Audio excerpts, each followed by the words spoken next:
Malam hari, rumah tua di pinggir hutan. Angin berdesir. Suara burung hantu terdengar. Ziva, kenapa kita harus masuk ke rumah ini? Aku merinding sejak tadi. Zara, kita harus tahu kebenarannya. Orang-orang bilang rumah ini punya pintu ke dunia lain. Kalau benar, kita bisa membuktikan. Tapi, kalau benar ada makhluk gaib, aku nggak bisa, Ziva. Aku takut sekali. Tenang, aku ada di sini. Kamu nggak sendirian. Suara pintu berderit. Pintu kayu tua terbuka, perlahan tanpa disentuh. Angin dingin menerpa wajah mereka. Astaga, pintu itu terbuka sendiri. Inilah yang kita cari. Pegang tanganku, Zara. Kita masuk bersama. Aku nggak yakin. Rasanya ada yang memanggil dari dalam. Kalau kita mundur sekarang, kita nggak akan pernah tahu. Ayo. Mereka melangkah masuk. Begitu melewati pintu, suasana berubah drastis. Rumah hilang, berganti hutan gelap penuh kabut. Suara bisikan samar terdengar dari segala arah. Ziva, kita di mana? Ini bukan rumah tadi. Sepertinya kita masuk ke alam gaib. Aku nggak mau di sini. Aku mau pulang.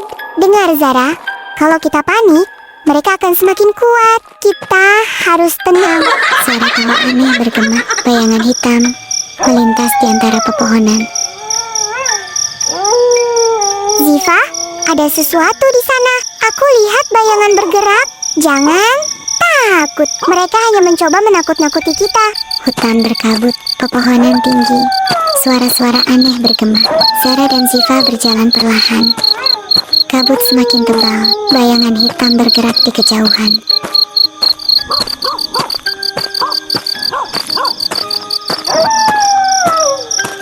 Aku nggak mau di sini. Aku dengar suara orang berbisik. Jangan panik. Ingat, rasa takut itu makanan mereka. Bayangan mendekat. Wujud samar menyerupai manusia tanpa wajah. Ziva, itu bukan manusia. Hei, kami bukan milik kalian. Kembalikan jalan keluar. Kabut berputar. Suara bisikan berubah jadi jeritan. Tiba-tiba, pintu kayu yang sama muncul di tengah hutan. Ziva, pintu itu jalan pulang. Ayo cepat sebelum mereka menutupnya. Mereka berlari. Bayangan mengejar. Tangan-tangan hitam mencoba meraih. Zara hampir terseret, tapi Ziva menariknya kuat-kuat. Mereka berhasil menembus pintu. Akhirnya mereka berhasil kembali ke rumah tua. Nafas terengah, tubuh gemetar. Aku kira kita nggak akan kembali. Kita selamat. Ingat, jangan pernah buka pintu itu lagi. Kenapa aku masih dengar bisikan itu? Bukankah kita sudah keluar? Bayangan samar muncul di sudut kamar. Zara menjerit kecil.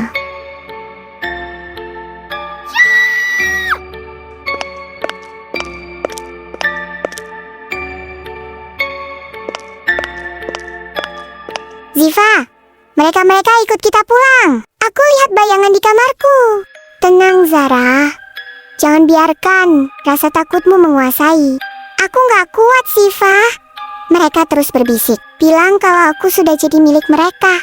Dengar, Zara, mereka hanya bisa masuk kalau kamu percaya pada ketakutanmu. Kita harus melawan. Tapi, aku penakut. Aku nggak bisa sekuat kamu. Kamu lebih kuat dari yang kamu kira. Aku ada di sini. Kita hadapi bersama. Bayangan semakin jelas. Suara jeritan memenuhi ruangan. Pintu kayu gaib muncul lagi di dinding kamar. Ziva, pintu itu muncul lagi. Kalau begitu, kita harus menutupnya untuk selamanya.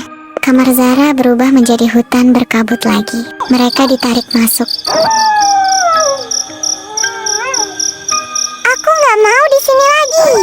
Tenang, kali ini kita akan mengakhiri semuanya. Bayangan hitam muncul, mengelilingi mereka. Tidak, aku bukan milik kalian. Bayangan terhenti sejenak. Ziva tersenyum bangga melihat keberanian Zara. Bagus, Zara. Lanjutkan. Tunjukkan kalau kamu berani. Pergi, Aku tidak takut lagi.